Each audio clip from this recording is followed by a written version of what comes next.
भंडारा जिले के पहेला क्षेत्र में हो रही लगातार बारिश से गोसे खुर्द डैम का जलस्तर बढ़ गया है।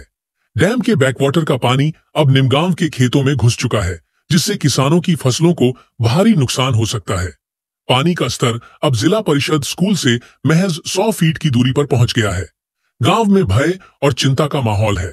ग्रामस्थों का कहना है कि अगर बारिश यूं ही जारी रही तो पाणी जल्द ही आबादी वाले हिस्सों तक पहुंच सकता है। शासनाच्या समस्याने पत्रव्यवहार शासनाला प्रशासनाला पत्रव्यवहार करून सुद्धा शासन नेरला गावाकडे लक्ष देत नाही आणि आज अशी परिस्थिती आली आहे का गोसे धरणाच्या बॅकवॉटरमुळे आमच्या पिण्याच्या पाण्याची बोर हे पूर्णपणे बुडालेली आहे आणि मी 8 तारखेला स्वतः पुनर्वसन अधिकारी यांच्याकडे पत्र दिलं आहे।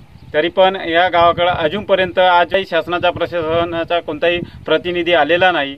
अशी वेळ आली आहे का गाव आता रस्त्यावर उतरायच्या परिस्थितीमध्ये आहे का पाणी पिवायचं कसं आणि आरोग्य एवढा धोक्यात आलेला आहे का या शासनाला कितीही सांगितलं तरी जाग येत नाही। याला जागा आणण्यासाठी आम्हाला मागे जसं आम्ही जलसमाधी आंदोलन केलं आहे तसंच आता रस्ता रोको आंदोलन आणि असा कायमस्वरूपी आंदोलन करावं लागेल का जोपर्यंत गावाचं पुनर्वसन करणार नाही तोपर्यंत, असा मी या चॅनलच्या माध्यमातून सांगतो की शासनाने या 2 दिवसात आमच्याकडे लक्ष दिलं नाही, गावाच्या पुनर्वसनाबद्दल काही केलं नहीं तर आम्ही रस्त्यावर उतरू।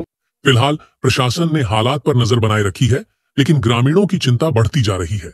अगर बारिश नहीं रुकी तो निमगांव सहित आसपास के कई इलाकों में स्थिति और बिगड़ सकती है।